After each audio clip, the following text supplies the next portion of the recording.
Hello friends, कैसे हैं सब लोग। तो आज की वीडियो में हम जो देखेंगे, जो हमारा टॉपिक है मानव विज्ञान और प्रौद्योगिकी, इस वाले टॉपिक के बारे में हम चर्चा करेंगे।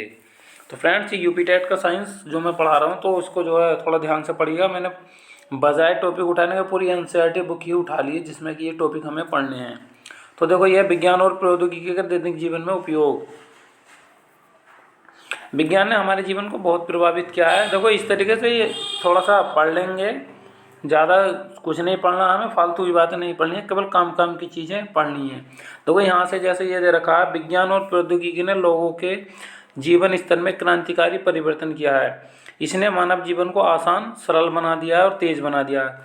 विज्ञान एवं प्रौद्योगिकी के विकास के कारण ही हम बैलगाड़ी, तांगा, देखो ये दे रखा है नहीं, कौन कौन सा, ये हमारा बैलगाड़ी, तांगा आदि से मुक्त होते हुए परिवहन के अत्याधुनिक साधनों जैसे मोटरसाइकिल, कार, बस, ट्रेन, वायुयान, ठीक है, आदि तक पहुंच गए हैं। ठीक है, आप दैनिक जीवन में अनुभव करते हैं कि गैस सिलेंडर या कटे हुए पेड़ का तना उठाकर घसीट कर ले जाने की अपेक्षा कम बल लगाकर लुढ़का कर ले जाना आसान होता है। देखो, ये कारण भी दिया है, ये आता है, ठीक है, कि कौन से, कि गैस सिलेंडर को बजाय उठाने के, किसकी, गैस सिलेंडर या कटे हुए पेड़ का तना उठाने या घसीट कर ले जाने की अपेक्षा कम बल लगाकर ले जाना आसान होता है। इस प्रकार यह कार्य करने की सुगमता वैज्ञानिक सिद्धांत पर आधारित है। वस्तु को घसीट कर या ऊपर ले जाने की तुलना में लुढ़का कर ले जाना सरल है। ठीक है, इस प्रकार बैलगाड़ियों में पहिया लगाने पर घर्षण बल बहुत कम हो जाता है और बोझ से लदी बैलगाड़ी को बैलों को खींचना आसान हो जाता है। ठीक है, ये इस तरीके का बहुत ही आसान तरीके का साइंस है। ठीक है, तो बैलगाड़ी द्वारा कम बल लगाकर कार्य को सुगम बनाना विज्ञान के सिद्धांत द्वारा ही संभव है। नेक्स्ट है, इस प्रकार यहाँ विज्ञान के नियम का उपयोग करके मनुष्य कार्य को सरल बनाने के लिए बैलगाड़ी, ठीक है, बैलगाड़ी, ट्रैक्टर आदि जैसे साधन विकसित कर लिए हैं। तो क्या है, यही प्रौद्योगिकी है। देखो, मेन चीज़ क्या करा, यही प्रौद्योगिकी है, ये सब साधनों का विकास करना। ठीक है फ्रेंड्स, नेक्स्ट है, विज्ञान और प्रौद्योगिकी से विकास से मानव जीवन में परिवर्तन। विज्ञान एवं प्रौद्योगिकी के विकास के कारण विभिन्न क्षेत्रों जैसे यातायात, चिकित्सा, जनसंचार, मनोरंजन, कृषि के क्षेत्र में नित नए आविष्कार हुए हैं। जैसे डीजल इंजन, रेडियो तथा टेलीविजन, पेट्रोल की उपलब्धता से, है ना, हल्के एवं शक्तिशाली इंजनों को बनाना संभव हुआ है।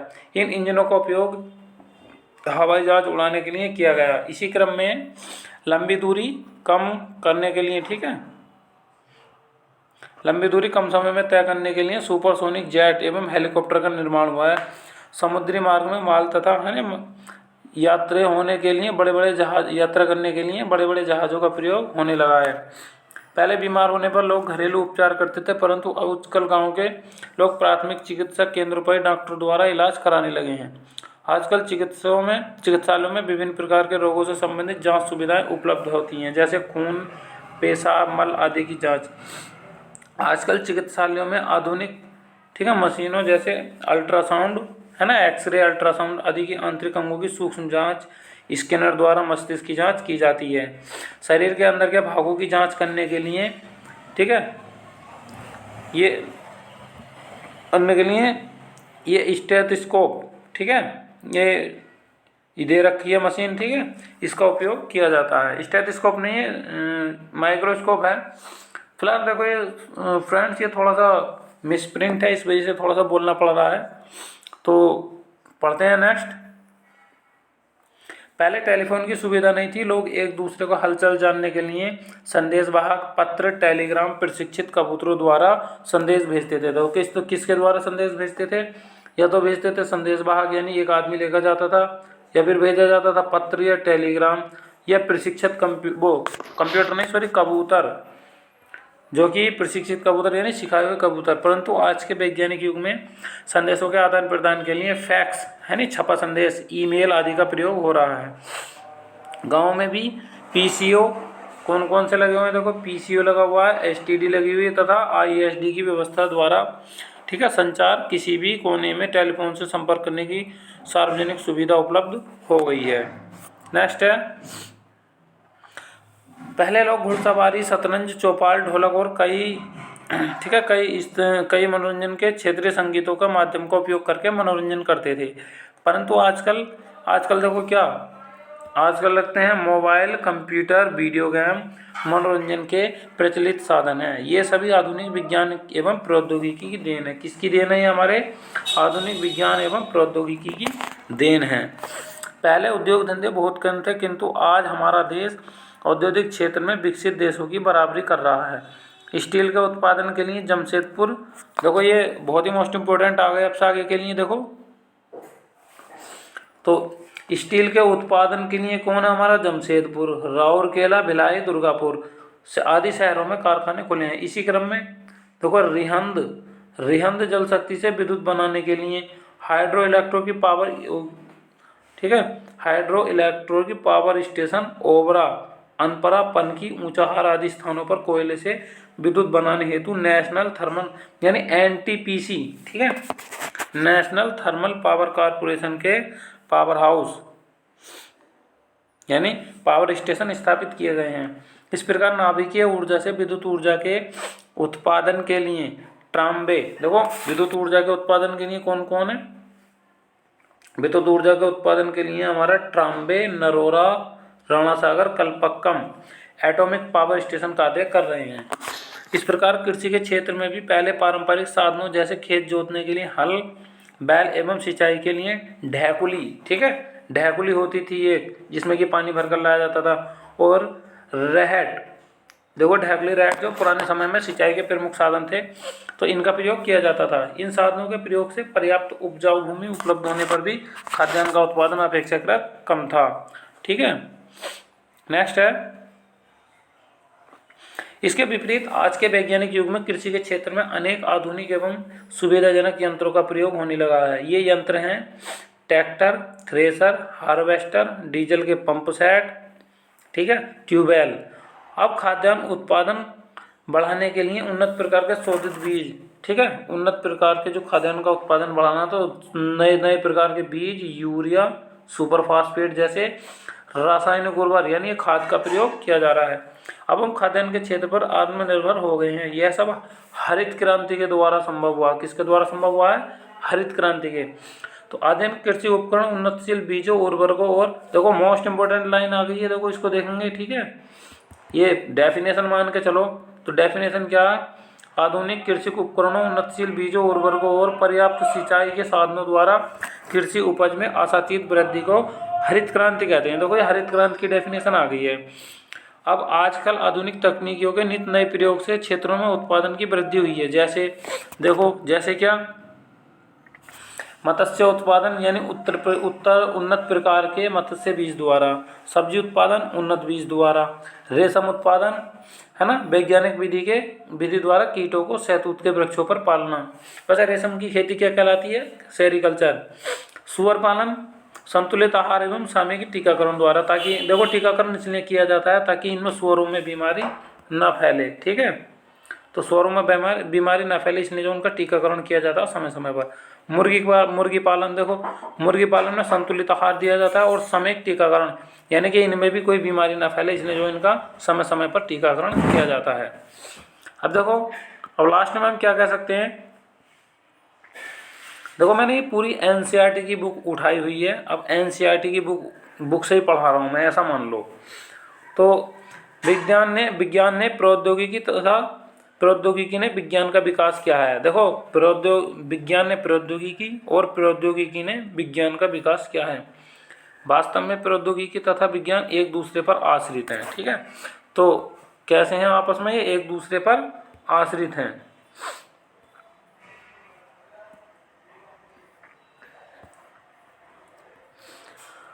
तो ठीक है, ये जहाँ एक दूसरे पर क्या, हमारे एक दूसरे पर आश्रित हैं, विज्ञान और प्रौद्योगिकी।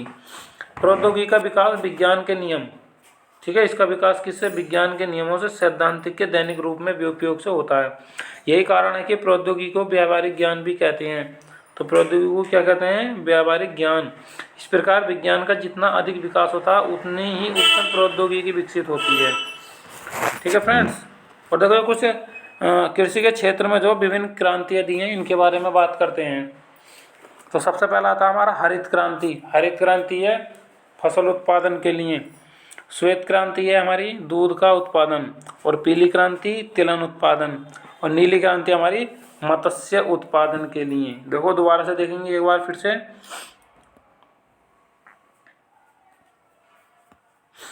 ये हमारी देखो हरित क्रांति किसकी है, फसल उत्पादन के लिए। श्वेत क्रांति दूध का उत्पादन, पीली क्रांति तिलहन का उत्पादन, सरसों मत लगा देना। और चौथा है भूरी क्रांति, भूरी क्रांति उर्वरक उत्पादन, ये खाद वगैरह। जो नीली क्रांति हमारे मछली से आ जाती है। अब देखो ये मोस्ट इम्पोर्टेंट, देखो ये दो कथन दिए गए हैं यानी पॉइंट हैं। डॉक्टर वर्गीज कुरियन, ठीक है, ये कौन है हमारे, डॉक्टर वर्गीज कुरियन। एक बार इधर से देख लेंगे तो ये डॉक्टर वर्गीज कुरियन को श्वेत क्रांति के जनक हैं, और एम एस स्वामीनाथन हरित क्रांति के जनक।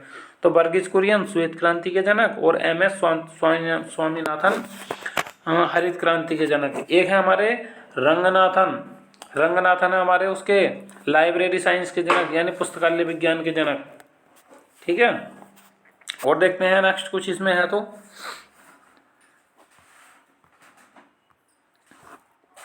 किसी भी नई प्रौद्योगिकी के उपयोग से मनुष्य की जीवनचर्या तथा कार्य कुशलता में सुधार आता है। शिक्षा के क्षेत्र में भी NCERT द्वारा, देखो जिस बुक से मैं पढ़ा रहा हूँ उसका ही जिक्र है, यानी कि NCERT द्वारा प्रस्तुत शिक्षा से संबंध यानी PM ई-विद्या कार्यक्रम टीवी पर दिखाया जाता है। देखो जो हमारे लॉकडाउन के चलते हैं ये सब लॉकडाउन में ही लागू हुए हैं ये कार्यक्रम वगैरह। तो NCERT द्वारा प्रस्तुत शिक्षा से संबंधित PM ई-विद्या कार्यक्रम टीवी पर दिखाया जाता है। यह दूरस्थ शिक्षा कार्यक्रम है। तो क्वेश्चन आएगा कि PM ई-विद्या कैसा कार्यक्रम है, तो यह हमारा दूरस्थ शिक्षा कार्यक्रम, ठीक है, दूरस्थ शिक्षा कार्यक्रम। देश विदेश के प्रोफेसर तथा शिक्षकों द्वारा टीवी पर कार्यक्रम दिया जाता है, जिसे हम टीवी पर देखकर लाभ उठा सकते हैं। अब हमारे देश में दूरस्थ माध्यम, ठीक है, दूरस्थ माध्यम से भी शिक्षा दिए जाने पर जोर दिया जा रहा है। नेक्स्ट टॉपिक है देखो हमारे विज्ञान और प्रौद्योगिकी के विकास से विभिन्न क्षेत्रों में क्रांतिकारी परिवर्तन। अब देखो क्या क्या है, पहला औद्योगिक क्रांति देखते हैं क्या ये, मेक इन इंडिया। देखो ये सब लॉकडाउन के अंतर्गत जो भी हमारी मोदी सरकार ने जितनी भी नई योजनाएं हैं, देखो नई बुक से पढ़ा रहा हूँ एकदम, जो भी हमारी नई बुक आई हुई है इस समय NCERT की, तो इसमें हमारी योजनाएं वगैरह दी हैं, तो योजनाओं का ध्यान रखना बहुत जरूरी है।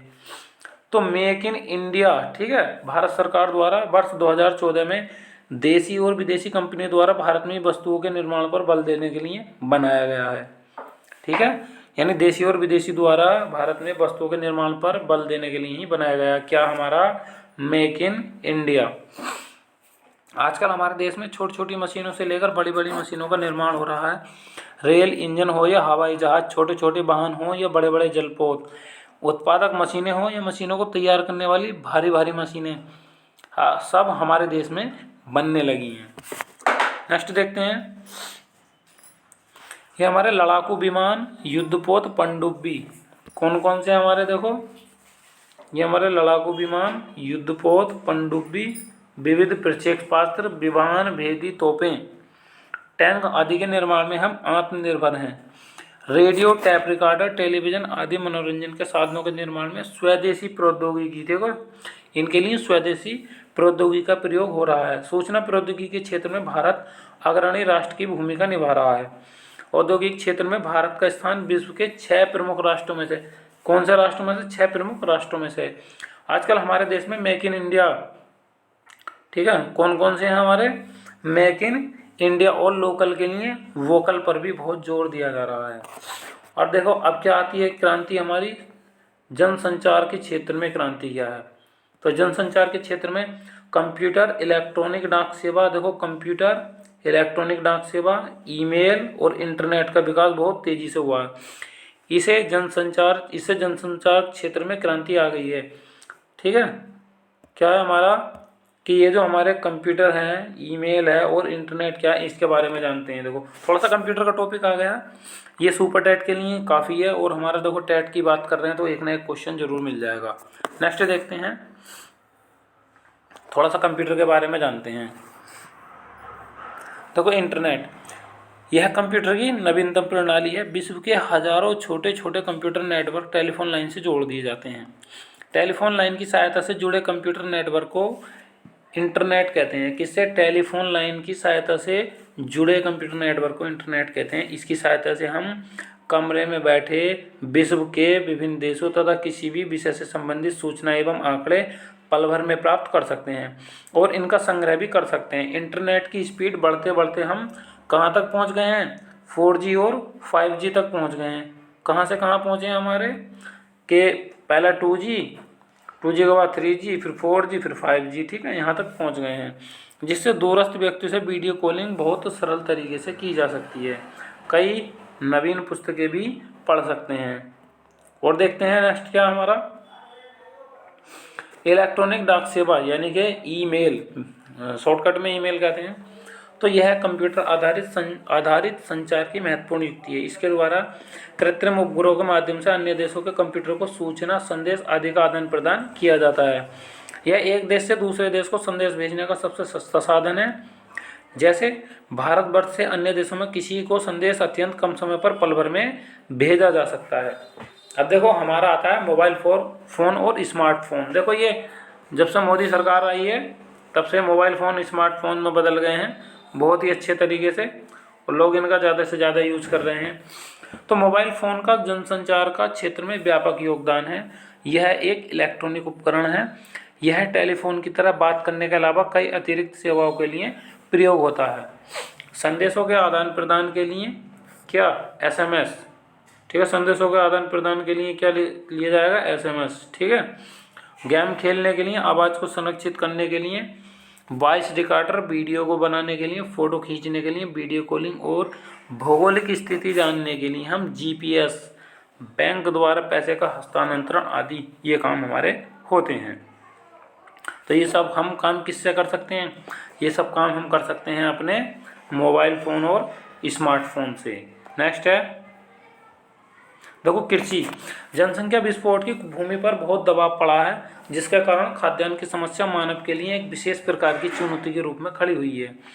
किंतु कृषि के क्षेत्र में वैज्ञानिक आविष्कारों जैसे ट्रैक्टर, अच्छे प्रकार के हल, ट्यूबवेल, कीटनाशक दवाओं, उन्नत कोटि के बीज, ठीक है, कौन कौन सी चीज़ें हमारी, ठीक है, कृषि के क्षेत्र में वैज्ञानिक कौन कौन से आविष्कार आ रहे हैं? जैसे हमारा ट्रैक्टर आया, अच्छे प्रकार के हल, ट्यूबवेल, कीटनाशक दवाएं, उन्नत कोटि के बीज, रासायनिक उर्वरकों आदि के प्रयोग से कृषि की उपज में पर्याप्त वृद्धि हुई है। इसके फलस्वरूप हम अपनी बढ़ी हुई जनसंख्या को पर्याप्त मात्रा में खाद्यान्न उपलब्ध कराने के साथ साथ विदेशों को भी खाद्यान्न निर्यात करने में सफल हुए हैं। तो नेक्स्ट क्या हमारा देखो ईंधन। ईंधन के बारे में जानते हैं क्या होते हैं ईंधन, यानी कि जो हमारे ईंधन है, देखो ईंधन के बारे में देखते हैं क्या होते हैं। पेड़ की सूखी पत्तियां, है ना, जो पेड़ के सूखे पत्ते होते हैं, गोबर से तैयार उपले, पेड़ की सूखी पत्तियां, गोबर से तैयार उपले, लकड़ी, कोयला और मिट्टी का तेल आदि बहुत पहले से ईंधन के प्रमुख स्रोत हैं। इनके प्रयोग में बहुत अधिक समय और श्रम लगता है। वर्तमान में क्या है, देखो वर्तमान में क्या हमारा पेट्रोल आ गया, डीजल आ गया, खाना पकाने की गैस, लिक्विफाइड पेट्रोलियम गैस, यानी खाना पकाने की गैस को हम क्या कहते हैं? LPG, लिक्विफाइड पेट्रोलियम गैस, यानी कम और लिक्विफाइड है ना, द्रवित पेट्रोलियम गैस बोलते हैं हिंदी में। और एक आती है हमारी CNG यानी कंप्रेस्ड नेचुरल गैस, यानी प्राकृतिक संपीड़ित गैस, है ना। जैसे ईंधन का बड़े पैमाने पर उत्पादन हो रहा है, एक स्थान से दूसरे स्थान तक इनके आवागमन के उत्तम साधन उपलब्ध हैं। इनके प्रयोग के समय और श्रम दोनों की बचत हो रही है। फलस्वरूप ईंधन के क्षेत्र में क्या आ गई है? क्रांति आ गई है। अब देखो जब हम विज्ञान एवं प्रौद्योगिकी पढ़ रहे हैं तो थोड़ा चिकित्सा के बारे में भी आ गया है टॉपिक। देखो तो चिकित्सा के बारे में पढ़ते हैं। देखो बहुत ही शॉर्टकट तरीके से दिया गया इन्होंने, जैसा भी है। देखो चिकित्सा के क्षेत्र में बहुत ही तीव्र गति से विकास हुआ है, और विकास होने के साथ साथ क्या हुआ है कि देखो इसके बारे में, ठीक है, जैसे हैजा हुआ, मियादी बुखार हुआ, है ना, आदि के सफेद इलाज, नई औषधियों की खोज हुई है। इनका पर्याप्त उत्पादन भी हो रहा है। देखो चेचक, हैजा, काली खांसी, पोलियो, TB तथा कोविड-19, देखो कोरोना वायरस बोला था ना, तो कोरोना वायरस भी आ गया। देखो कोविड-19 की रोकथाम हेतु उपयुक्त प्रतिरोधी टीकों का विकास हुआ है। देखो अल्ट्रासाउंड, एक्सरे, देखो इंडोस्कोपी, ठीक है। एंडोस्कोपी क्या है, उसमें पूरे शरीर का जो हमारे उससे स्कैन कर लिया जाता है आदि का शरीर के अंदरूनी भागों की जांच में प्रयोग हो रहा है। इन घातक बीमारियों की रोकथाम में तीव्र गति से सफलता मिली है। फलस्वरूप चिकित्सा के क्षेत्र में क्रांति आ गई है। और हमारे हिसाब से तो बोलें तो जब से कोविड-19 आया तभी से इसमें कुछ ज़्यादा अच्छी क्रांति आई है। तो बढ़ते हैं नेक्स्ट टॉपिक की ओर, देखते हैं क्या है। देखो ये हमारे राष्ट्रीय सुरक्षा और युद्ध। राष्ट्रीय सुरक्षा के क्षेत्र में हमारे देश ने बहुत तेजी उन्नति की है। ये एक नई क्रांति आ गई है। पृथ्वी, देखो मिसाइल आ रही है हमारी, पृथ्वी, अग्नि, त्रिशूल, निर्भय। देखो अभी अभी जो है हमारा 29 अगस्त को जो है अग्नि 5 का जो है सफल परीक्षण कर लिया गया है। और क्या देखो त्रिशूल, निर्भय तथा ब्रह्मोस जैसी मिसाइलों का निर्माण हमारे देश में हो चुका है। इनका सफल परीक्षण भी हुआ है। मिसाइलों का प्रयोग दूसरे देशों द्वारा आक्रमण होने पर उनके युद्ध अस्त्रों को नष्ट करने में होता है। जो उनके युद्ध जो अस्त्र होते हैं, टैंक वगैरह होते हैं, उनको नष्ट करने में होता है। हमारे देश में प्रभावी ढंग से सुरक्षा होती है युद्ध की स्थिति में रॉकेट द्वारा, है ना। तो युद्ध की स्थिति में रॉकेट द्वारा मिसाइल छोड़ने की तकनीकी ने हमारे देश में सफलता प्राप्त की है। तो भारत ने कृत्रिम उपग्रहों को विकसित करने तथा उन्हें पृथ्वी की कक्षा में स्थापित करने की प्रौद्योगिकी में महत्वपूर्ण सफलता प्राप्त की है। कृत्रिम उपग्रहों से न केवल दूरसंचार में अभूतपूर्व विकास संभव हो पाया, अपितु सुरक्षा संसूचन में भी हम विश्व में अग्रणी हो गए हैं। आगे बढ़ते हैं। हमने परमाणु ऊर्जा के क्षेत्र में भी अनेक कीर्तिमान स्थापित किए हैं। परमाणु ऊर्जा तथा उससे संबंधित शोध के परिणाम स्वरूप अनेक परमाणु संयंत्र स्थापित किए जा चुके हैं, जिनसे विद्युत उत्पादन किया जा रहा है। इसके अतिरिक्त परमाणु ऊर्जा का उपयोग चिकित्सा तथा कृषि के क्षेत्र में अनेक लाभकारी कार्यों के लिए किया जा रहा है। देखो अब देखो कितना अच्छी वो आ गई है डेफिनेशन क्या, एक याद रखने लायक पॉइंट आ गया बहुत अच्छा, कि ये क्या है, विज्ञान और प्रौद्योगिकी के विकास से मनुष्य को केवल लाभ ही नहीं मिला वरन इसके अनेक प्रकार की हानियां भी हुई हैं। अब वो हानियां कौन कौन सी हैं वो देखते हैं। बड़े बड़े उद्योगों की संख्या बहुत बढ़ गई है। इससे निकलने वाले अपशिष्ट पदार्थ प्राय ऐसे ही यानी बिना उपचय किए नदी में बहा दिए जाते हैं अथवा भूमि में विसर्जित कर दिए जाते हैं, जिसके कारण नदियों का जल तथा भू क्षेत्र प्रदूषित हो रहे हैं। कृषि उपज बढ़ाने के लिए उर्वरकों तथा कीटनाशक दवाओं का अत्यधिक प्रयोग करने से मृदा प्रदूषण की समस्या उत्पन्न हो रही है तथा भूमि की उर्वरा शक्ति भी कम हो रही है। मनोरंजन के साधन बढ़ जाने से, ठीक है, ध्वनि प्रदूषण हो रहा है।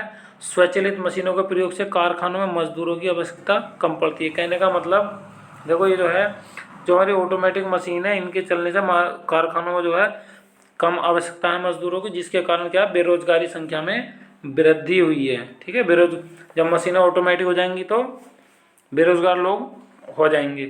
जंगलों की अनधिकृत कटाई हो रही है, फलस्वरूप जंगलों का विनाश हो रहा है और वातावरण में प्रदूषण बढ़ता जा रहा है।